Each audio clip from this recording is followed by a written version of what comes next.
At the old master's birthday banquet, Naomi arrived fashionably late with her male assistant in tow. Augu, go sit across from us. Elian's shy. He's used to sitting beside me. I didn't hesitate for even a second. I stood up directly and sat beside the visibly displeased old master instead. Naomi raised an eyebrow in surprise. Then she gently pressed the nervous little assistant into the seat that had originally been mine. Soon, my phone buzzed with a message. Are you mad again? I already told you. I'm just taking the kid out to broaden his horizons. Stop getting jealous over nothing. I didn't reply. I calmly sipped my drink as if nothing had happened. Another message followed. After the banquet, let's go try on wedding dresses together. Okay, don't give me the cold face anymore. I laughed. Seeing that, she smiled too from across the table. What she didn't know was, my smile meant there was no need to try on wedding dresses anymore, because just 10 minutes before she arrived, I had already finalized the cancellation of our engagement with the old master. A flight reminder popped up on my phone. Departure in 3 hours. Naomi, once this banquet ends, you and I will go our separate ways forever. Chapter 1. Grandpa, may you be blessed with happiness, good health, and many more years to come. Naomi Lee raised her wine glass toward the old master with a bright grin. Oh right, this is my new assistant, Elian. He's hardworking and reliable, so I specially brought him here today to celebrate your birthday. Elian stood up nervously with his glass. Wishing you good health. Old Master Lee's face remained dark. You unfilial girl, are you trying to piss me off to death? Who told you to bring an outsider into the house, instead of caring about your own fiancé? You're fussing over some assistant. Elian's eyes instantly reddened, and he looked helplessly toward Naomi for support. The motion of her fingers playing with the wine glass paused. Her gaze shot toward me. Did Augu complain about me to you again? Humph. He couldn't even be bothered to complain about you. I'm not blind or deaf. You think I don't know about all the ridiculous things you've been doing? The old master was already furious because of the broken engagement I had just proposed, so his tone was especially harsh. Meanwhile, I acted as if none of this concerned me, eating and drinking normally. Naomi immediately got angry too. I only brought Elian along on a business trip and stayed nearby for a few extra days. How is that ridiculous? Hearing that, I instinctively laughed. Her so-called business trip existed only because Elian had mentioned wanting to visit H-City. She had forcibly cancelled the partnership our families had already finalized and switched to a company in H-City instead. Accompanying him was the real purpose. The business trip was merely an excuse, and it was precisely because of that incident that my parents finally realized Naomi no longer loved me the way she used to. That was why they agreed to let us end the engagement. What are you laughing at? She asked coldly. You know perfectly well why you needed to go to H-City. There's no need to raise your voice at Grandpa. Having her true intentions exposed, Naomi immediately snapped. Augustine, I haven't even married into the Koo family yet, and you already think you can interfere with decisions in my company? Changing business partners was a strategic decision for the company's development. What's wrong with bringing my assistant on a business trip? Stop using the jealous alpha male mindset to throw baseless accusations at me. Silence filled the room. Elian's timid gaze met mine. Immediately, I remembered the posts he had uploaded on social media. Which direction do I need to bow in to meet an angelic goddess like this? I just casually mentioned wanting to visit H-City, and she cancelled the partnership with her fiancé's family, switched to a company in H-City instead, and used a business trip as an excuse to take me on a fully paid vacation. The pinned comment was a photo from the Lin Hai Hotel. I only booked one room, and she didn't say anything about it. What do you think that means? I'm getting shy just thinking about it. The comments were full of people saying the woman definitely liked him. They encouraged him to go for it boldly and win over this untouchable rich heiress. But she already has a fiancé. Isn't this kinda wrong? Below that were countless replies encouraging him instead. He liked every single one of them. In just 5 days, he had posted 30 updates. Every tiny detail of his time with Naomi in H-City had been documented. Those photos looked ordinary on the surface, yet every one of them carried an unmistakable intimacy. They stabbed into my eyes, and into the heart that had loved her for over 10 years. Meanwhile, during all that time, every message I sent her went unanswered. She did answer one phone call, though, but it was Elian who picked up. You're looking for Naomi? She's in the shower right now. Chapter 2. From that moment on, I decided to break off the engagement, perhaps realizing her attitude had been too aggressive. Naomi Lee walked over to me and wrapped her arms around my neck. Leaning close to my ear, she whispered softly, "Today's Grandpa's birthday banquet, so stop making a scene. Okay, come upstairs with me and look at the gift I brought back for you from H-City." I stood up and avoided her touch. "No one's making a scene with you. Your business has nothing to do with me anymore." Then I gave old Master Lee a slight bow. "Grandpa, I'll be leaving first." He looked at me with reluctance in his eyes. "All right, if anything happens in the future, You can still come to Grandpa. My eyes grew a little hot as I nodded. Naomi watched the scene unfold, confusion flashing across her face as she frowned. Then she suddenly seemed to figure something out and laughed. Grandpa, who exactly is your precious darling here? Agu treats every word you say like an imperial decree. At this rate, he's definitely going to keep watching me every single day. I don't have any freedom at all. The old master had no mood left for jokes. He directly announced the end of the banquet before turning and heading upstairs. Elian no longer looked as timid as before. He had become noticeably more talkative. President Ku, I don't know exactly how I offended you, but no matter what, I want to apologize first. Naomi works really hard, so please stop tattling to the elders and getting her scolded all the time. I raised a hand to stop him. You didn't offend me, and I have nothing to tattle about. Since you care about her so much, why not marry into the Lee family and stay by her side openly? No need to go through so much effort making excuses and playing games. Elian's face instantly filled with humiliation, his eyes turning red. I didn't. Enough. He's just an innocent boy who just graduated. How could he possibly have that many schemes? Naomi took out a handkerchief and handed it to Elian. As for you, stop using your family background to insult people. You really have no grace or generosity at all. I stared at that beautiful face that was still as elegant as ever, bitterness surging through my chest. 20 years of knowing each other. 10 years of love. So this was how she saw me. Forget it. None of it mattered anymore. Naomi was still comforting the visibly upset Elian. I turned and walked straight outside. The moment I reached the courtyard, my footsteps stopped beside the swing near the flower garden. That had been my gift to Naomi on her 18th birthday. This swing is only for me to sit on, and only you're allowed to push it. All right. It's only for Miss Lee to sit on. I'll only push it for you. Agu. I love every single gift you've ever given me. How are you so good at understanding me? Because I love you. I love you too. A hand grabbed my arm, and I turned my head. Naomi's smiling eyes overlapped with the face from years ago. For one brief moment, I felt dazed. Who said you could leave? We agreed to go try on wedding dresses together. Do I look like I've gained weight recently? You won't dislike me for it, right? I was just about to speak. Wow, this swing is so beautiful. Naomi, let's try it together. President Ku, please help push us. Elian had already sat on the swing while speaking. Naomi looked as if she wanted to say something, but when she saw my calm, expressionless face, she smiled again. Sure, Agu's really strong when he pushes. She walked over and pressed closely against Elian. Then she waved for me to come over. I didn't move at all. You really are unbelievably narrow-minded. Elian glanced at me. Mimi, you sit down. I'll push instead. Okay. Higher. Too high. No. The exact same words instantly pulled another voice into my mind. A sweeter, livelier voice. Naomi, do you want to go even higher? Yes. Just push harder. I'm not scared. Really? Who was the one crying her eyes out last time? You were so scared your legs went weak after getting down, and I had to carry you back. I'm immune now. I definitely won't this time. Elian's laughter dragged me back to reality. Naomi's so decisive and ruthless at work. I never expected her to be this scared. You're so annoying. I already told you to stop. Naomi lightly patted her chest. Her cheeks flushed red from excitement. All right. Stop playing around. Agu never lets other people touch this swing anyway. You're the only exception he's barely willing to allow. Chapter 3. Elian suddenly pulled out his phone and tugged on Naomi's arm. I want to take a picture to remember this moment. Mimi, come join us too. She let out a helpless sigh. I seriously don't understand you young people. You even want to commemorate something this small with photos. Her tone carried the coquettish complaint I knew best. She pulled Elian onto the swing beside her, leaning her head lightly against his shoulder. Mimi, your skin looks as good as mine. People would totally believe you're still in your early 20s. You've got quite the sweet tongue.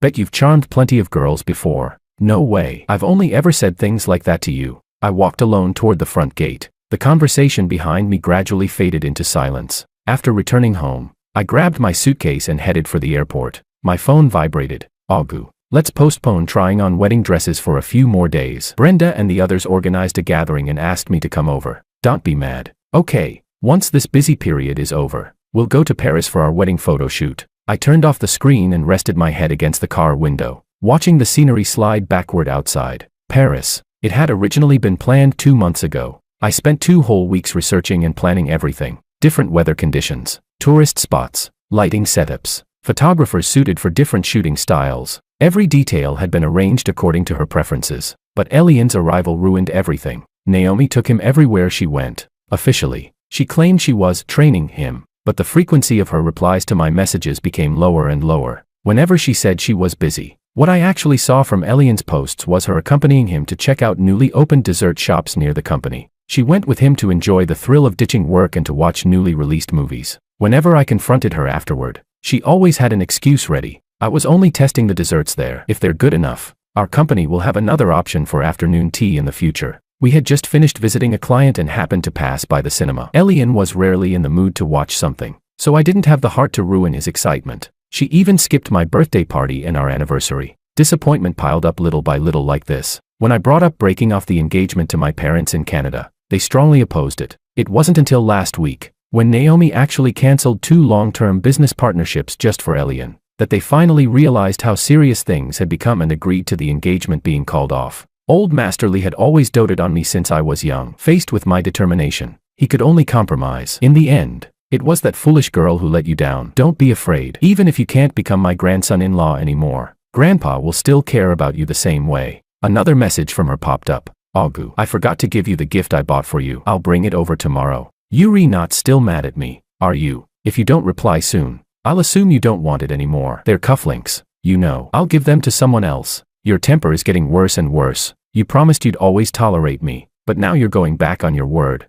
While waiting in the departure lounge, Naomi called again. I figured it would be better to tell her personally. That way Grandpa Lee wouldn't have to explain it to her himself. The moment the call connected, noisy chatter came from the other end. Miss Lee, you really brought your little assistant here with you. President Ku's probably furious enough to blow a gasket. Naomi Lee gave a soft snort. He wouldn't dare. I'm already the one in power at the Lee Corporation now. I'm not going to let him order me around whenever he wants like before. That would be so humiliating. Another voice sighed. If you ask me, young Master Augustine is fine for dating and flirting, but marriage? That's probably a disaster waiting to happen. He's way too old-fashioned. Someone else chimed in. He's heaven's favorite son. After all, when has he ever suffered any grievance growing up? This past month is probably the only time Miss Lee managed to upset him. Honestly though, I'm surprised he endured it for this long. Naomi seemed to have drunk quite a lot. Her voice carried obvious intoxication. Chapter 4. What's there that he can't tolerate? It's not like he can stay high and mighty forever. I'm a heaven's favorite daughter too. Everyone deserves their own space, and people should mind their own business. Elian's voice turned soft and affectionate. Mimi sis, stop drinking already. If you keep going, you'll really get drunk. Brenda teased with a laugh. Look at you, catching on so quickly. Calling her sister already. Guess you figured out that our Naomi loves being called that. Brenda sis, stop making fun of me. Calling her President Lee all the time feels too distant, and she doesn't like it. I like it too though. Why don't you call me sister as well? Naomi seemed to spit at Brenda jokingly. You're such a player. Your hookups could probably circle the whole city, and you still dare to flirt with my person. Her words instantly triggered loud laughter from the crowd. All right, your person. You're really protective of him. By the way, when you two went to H-City last time, did anything actually happen or not? Naomi cut in coldly. Nothing happened. We're perfectly innocent, so stop making wild guesses. Brenda's mischievous voice rang out again. Oh really? Because I heard from Elian that you two only booked one room. The call abruptly disconnected. I could already guess who hung up, but honestly, it was unnecessary. After blocking the number, I pulled my suitcase and walked toward the boarding gate. After landing, my parents personally came to pick me up. Another person came along with them. Augu, long time no see. I froze for a moment, unable to react immediately. Distant memories flooded into my mind. You're Avery. She smiled sweetly. It's been nearly 10 years. I'm surprised you still remember me. She reached out to help carry my laptop bag. It's okay, I've got it myself. Son, why have you gotten so skinny? Come on, when we get home mom's going to make you some proper meals. I gently pulled down the hand caressing my face, deliberately suppressing the ache rising in my chest. That's not true. You just haven't seen me in too long. My father also spoke up. Avery recently started a major collaboration project with our company. You'll need to put more effort into it from now on, so your mother and I can retire earlier. Dad, I just got off the plane and you're already assigning me work. Even someone heading to the gallows deserves a moment to catch their breath. You brat. Always talking nonsense. The group of us chatted and laughed as we walked toward the parking lot. On the drive back to the estate, I came across another one of Elian's posts. She got drunk, so I brought her home. But now she's holding on to me and refusing to let me leave. What should I do? The attached photo showed Naomi lying on the bed with her eyes closed, cheeks flushed red. The pinned top comment read, her meaning is obvious. She wants you to stay with her tonight. Be brave, bro. Tonight's your chance to break through the class barrier. He replied, I'm not aiming that high, but I really do have to stay and take care of her. She feels awful whenever she gets drunk. The comments below were once again filled with encouragement and people waiting eagerly for updates. A laugh escaped me unconsciously. Avery turned to glance at me, the corners of her lips lifting slightly, but she said nothing. After recovering from jet lag, I spent time in the yard trimming flowers and plants. From the living room, Avery, apparently busy with something, called out to me, "Augu, your phone keeps vibrating. It's a call from China, but there's no saved contact name." I was focused on trimming excess branches and replied casually, "Avery, help me answer it first." "Okay." With a swipe of her finger, Avery answered in her crisp, cool voice, "Hello, who is this, please?" Chapter 5. Naomi stared at the automatically disconnected call, an inexplicable irritation rising in her chest. She had gotten drunk last night. When she woke up, she found Elian leaning against the bedside. "Sorry, last night you kept holding my hand and wouldn't let me leave, so I just helped you wipe your face and neck." His awkward expression triggered fragments of memories in Naomi's mind. Memories related to Augustine. She closed her eyes and rubbed her temples before coughing lightly. "If there's nothing else, you can head back now." Last night, she had mistaken the person beside her for Augustine. That was why she had refused to let go of his hand. Elian pursed his lips, as though wanting to say something more, but seeing Naomi pull out her phone to make a call, he could only leave silently. She opened her chat window with Augustine. Only then did she realize that starting from a week ago, he had stopped messaging her first, and he had not replied to any of her messages either. After thinking it through carefully, she understood. Augustine was still angry about that incident. She sighed. Everything about him was good, except he was far too rigid and boring. Back when they were younger and more immature, she used to think men like him were reliable because they kept themselves clean and would never fool around. But things were different now. She was the one in power at the Lee Corporation, and appearances mattered. She could not let people think she was still someone who only followed wherever he led. Taking Elian to H-City had been a spur-of-the-moment decision. Besides, she did not want every single thing tied to the Koo family. The partnership between their two families had existed since their grandparents' generation. She wanted to achieve something with her own abilities, not simply inherit a ready-made empire and act as its figurehead. It was only one project. If it changed, then it changed. Naomi could not understand why Augustine simply could not let it go, and the more he refused to let it go, the more stubborn she became. Surely he was not trying to interfere with her decisions and challenge the authority of her position as the head of the company. As for Elian, she merely found him amusing and teased him occasionally whenever she was in a good mood. It was also a way to let Augustine understand that she would no longer revolve around him like before. It was perfectly normal for all kinds of admirers to gather around someone in her position. People had to grow up eventually. He needed to learn how to become a qualified husband. With that thought, Naomi tossed her phone aside and walked toward the bathroom to freshen up. Another 2 days passed. Augustine still had not contacted her. Sitting in her office, Naomi found herself increasingly distracted. Even Grandpa had been cold toward her lately. Thinking back to the interaction between Augustine and Grandpa during the birthday banquet, she felt an indescribable sense of unease. For two people who saw each other every day, they had acted as though they were saying goodbye forever. Suddenly, realization struck her like lightning. Something was wrong. She immediately picked up her phone and dialed his number again. But all she heard was the cold mechanical voice informing her that the number was temporarily unavailable. He had blocked her, and the reason the previous call had gone through was because she had used another number he rarely saw. After the initial shock, Naomi actually laughed from anger. That old-fashioned fossil was becoming more childish with age. Elian walked into the office carrying a stack of documents. "Mimi, there's a new milk tea shop that just opened in the mall next door. Will you come check it out with me?" Naomi glanced at him, irritation still simmering in her heart. "During work hours, address me by my title. Did the company hire you so you could slack off on the clock?" Elian's expression changed slightly before quickly shifting back into his usual aggrieved look. "Mimi, why are you being so mean to me?" Naomi closed her eyes briefly. "When you're at work, act like you're at work. If there's nothing important, leave first." Elian felt wronged and could not understand the reason behind her recent abnormal behavior, but he did not dare ask too much, afraid of ruining the innocent persona he had carefully built. The office fell silent once again. Naomi twirled the fountain pen in her hand, feeling an unbearable heaviness in her chest. Then she suddenly remembered something. She immediately made another call. "Make the arrangements. I'm going to try on wedding dresses tomorrow." Chapter 6. Confusion came from the other end of the line. But, wasn't the wedding dress already cancelled? President Koo already paid the cancellation fee. What? When did that happen?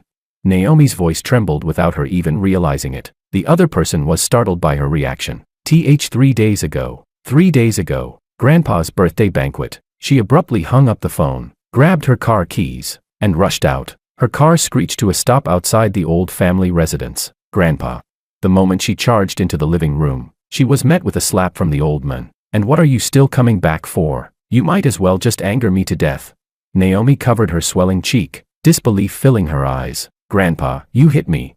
And why shouldn't I hit you? I spoiled you rotten growing up, and now you've become completely lawless. After venting his anger, Old Masterly sat heavily onto the sofa, still fuming. Naomi swallowed her grievance. Grandpa, on your birthday, what exactly did August say to you? He cancelled the wedding dress I was supposed to wear. As she asked the question, panic spread through her heart, as though some uncontrollable answer was about to surface. He's already been gone for days, and the first thing you notice is only the wedding dress. Naomi's heart sank instantly. What did he mean by gone? Grandpa, what do you mean by that? Old Masterly slammed his cane hard against the floor, producing a dull thud. The engagement between the Koo family and the Lee family has been cancelled. Augustine Koo brought it up personally. Just look at the mess you've caused. Naomi Lee's pupils shrank violently, her voice trembling faintly. The engagement is cancelled. He brought it up himself. Why? Grandpa, what exactly did he tell you? At this point, Old Masterly instead calmed down. What do you think? Shouldn't you be asking yourself that? Ever since that intern assistant showed up, your soul's practically been stolen away by him. Do you even remember that you have a fiancé?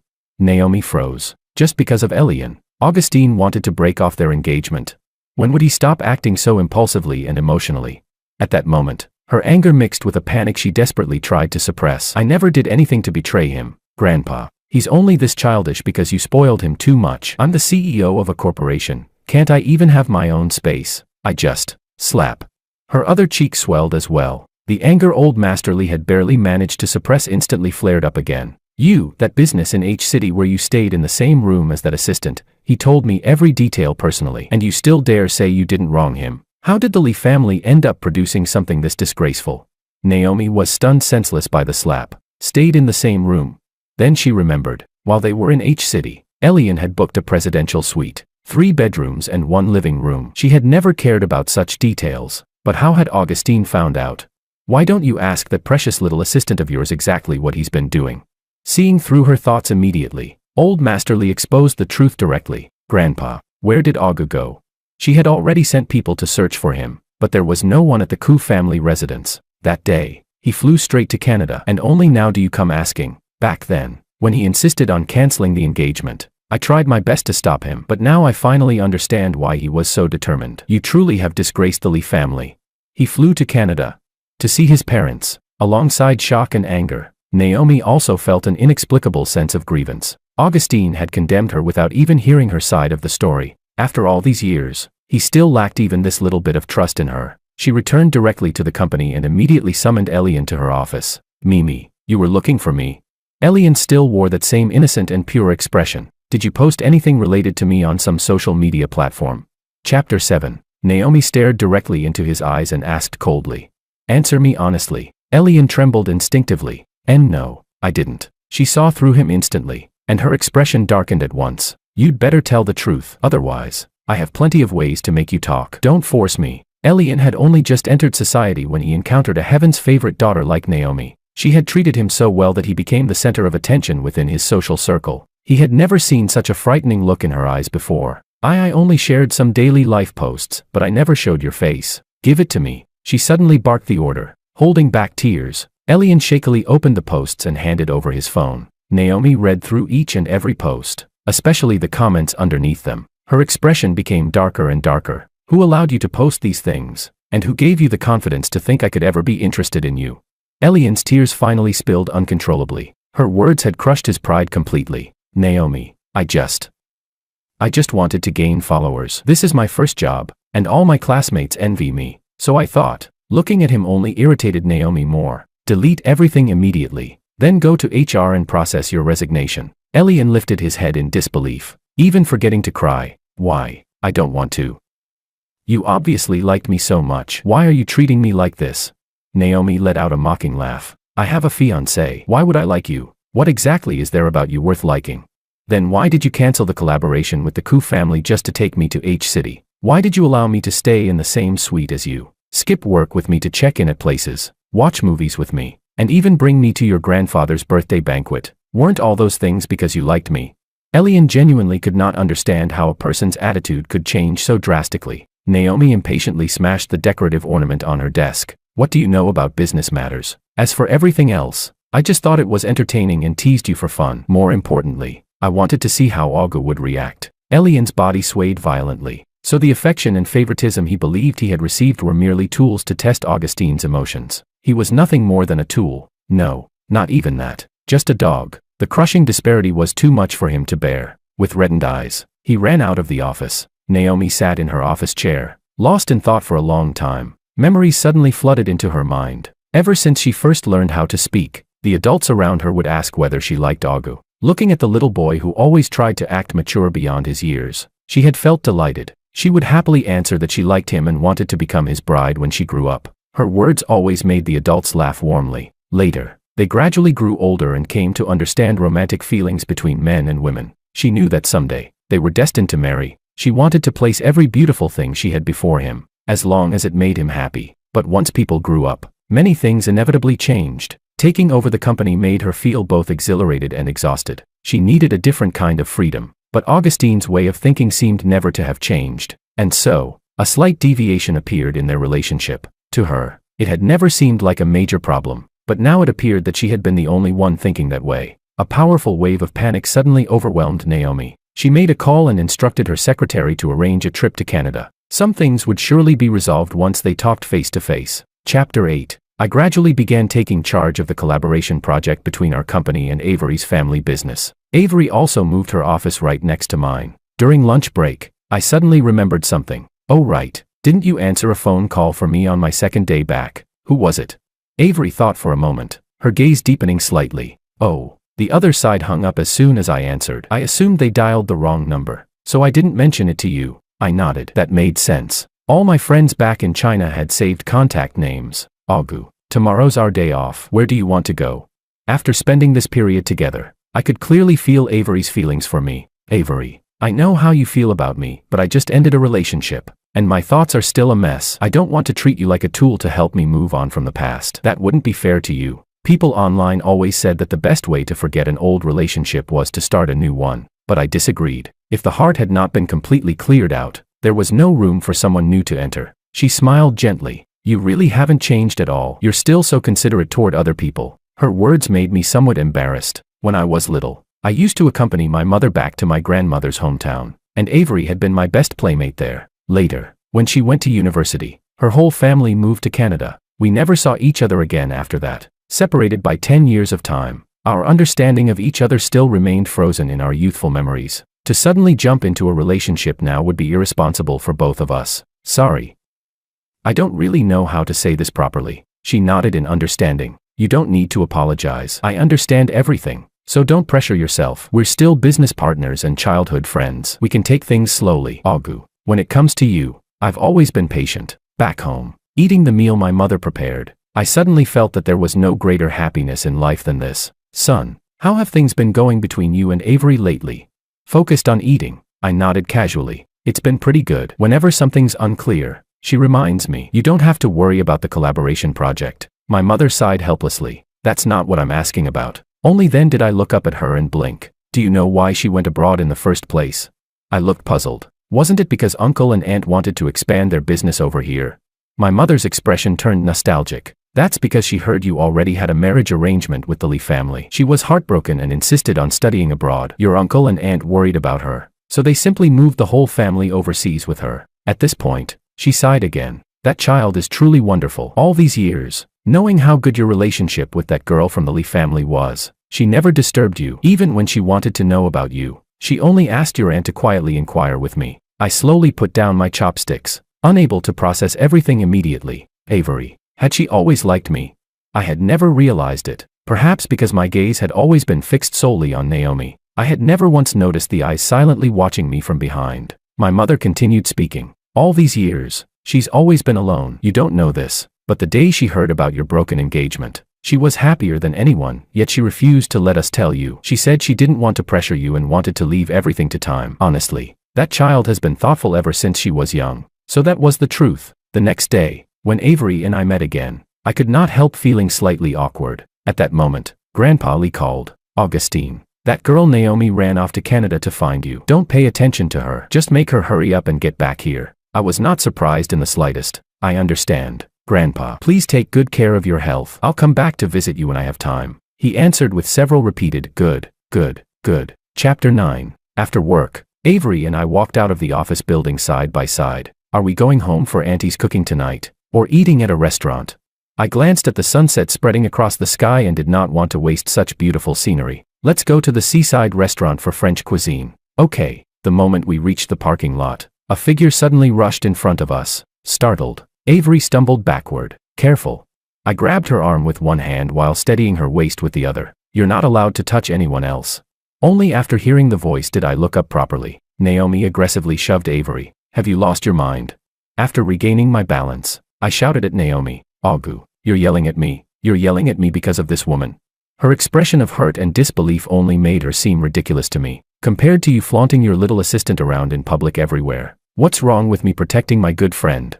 Naomi's eyes instantly brightened, and she hurriedly explained. I know, you're jealous because of him. I already fired him. The things he posted online weren't true. It was all one-sided on his part. Nothing ever happened between us. As for the H-City trip, it was enough.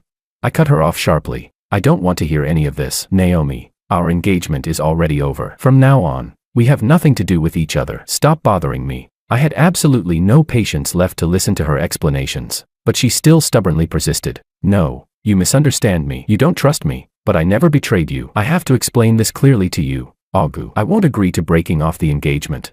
Avery stood silently beside me, her dark gaze fixed steadily on Naomi. No betrayal. Then what exactly do you consider betrayal? I asked coldly. Whether or not something actually happened between you and him doesn't matter. What matters is that you gave him the opportunity to believe something could happen between you two. Or rather, as long as you wanted it. Something could happen at any time. Naomi, isn't this exactly the lesson you wanted me to learn? She froze, shock and disbelief filling her eyes. Augu, I didn't mean it like that. I just wanted us to each have a little space. We've been together for too long. I didn't want every aspect of my life to feel restricted.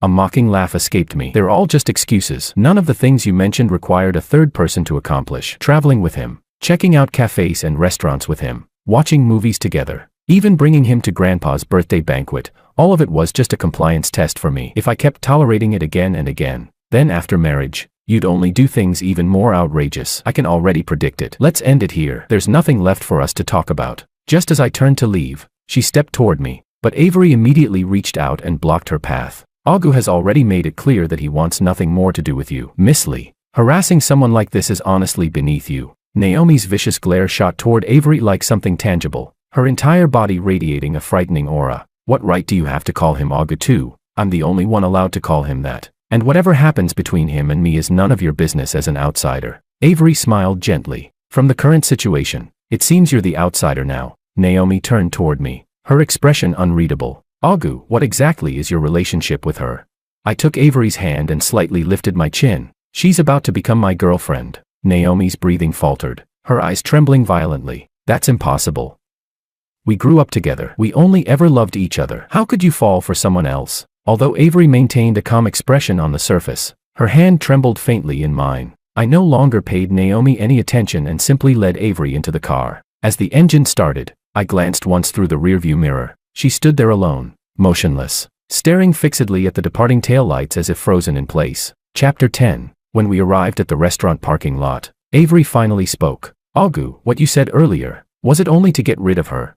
I shook my head. I told you before that I wouldn't treat you like a tool. What I said was sincere. In fact, I had already planned to tell you tonight that my heart has finally been cleared completely. Avery let out a delighted laugh, unable to stop smiling. Really, Augu, you really? I leaned closer and gently lifted her chin. Then I pressed a kiss against her soft, beautiful lips. All right, I'm hungry. Let's eat first. Naomi did not return to China. Instead, she lingered around wherever I was like a restless ghost. Because of Grandpa Lee's request, I forced myself to patiently persuade her. You should go back. The company needs you. And don't make Grandpa worry. Her eyes turned red, as though she had suffered an enormous grievance. No, if you won't go back, then neither will I. Augu, I can't accept this. You sentenced me to death just like that. I really can't accept it. And what if you can't? I replied indifferently. There's no possibility for us to return to what we once were. You should give up sooner rather than later. But she refused to listen. Later. Because the person in power at the Lee Corporation remained absent for too long, more and more problems began surfacing within the company. Old Master Lee had no choice but to personally step in and handle things. At his age, he could not withstand such exhaustion, and before long, he fell ill. Only then was Naomi forced to return to China. Before leaving, she came to see me one last time. Compared to a few days earlier, she looked far more drained. Her once meticulously styled hair was now disheveled, and her entire body seemed enveloped in a deep sense of lifeless despair. Agu, I've thought about many things lately. I know I was terribly wrong. You've always been someone with strong principles. Someone who can't tolerate even a grain of sand in your eyes. It was my stupidity that tainted our relationship. So now you don't want me anymore. But I swear, I truly never intended to betray you. I did not believe her words. Still, wanting her to leave as soon as possible, I simply answered, all right, I believe you. Let's leave it at that. Even after returning to China, Naomi continued trying to contact me in every possible way. She constantly reminisced about every little moment from the more than 20 years we had spent together. Perhaps she believed that with such deep feelings as a foundation, one day I would eventually turn back to her. But she was wrong. Sunk cost should never factor into major decisions. She no longer held even the slightest place in my heart. Half a year later, Avery and I returned to China together with both our families. We both wanted our wedding to be held back home. An invitation was also sent to the Lee family. That day, Naomi entered the venue while supporting Old Master Lee. Standing on the stage, my eyes met hers from afar. She had clearly dressed up carefully, yet her entire being resembled an empty shell devoid of life. I calmly nodded in greeting. Then I lowered my gaze and placed the ring onto Avery's finger beside me. One sentence of "I do" sealed our vows. Fireworks burst brilliantly across the sky, celebrating our joyous union. Ever since childhood, I had always known that one day I would marry Naomi. Yet fate was unpredictable. Now, the person standing beside me was the one who had once silently watched over me from behind. That grand, hidden love unknown to others, accompanied by unbearable loneliness, had finally reached its perfect ending. Naomi stared blankly at Augustine in his white suit, elegant and breathtakingly handsome.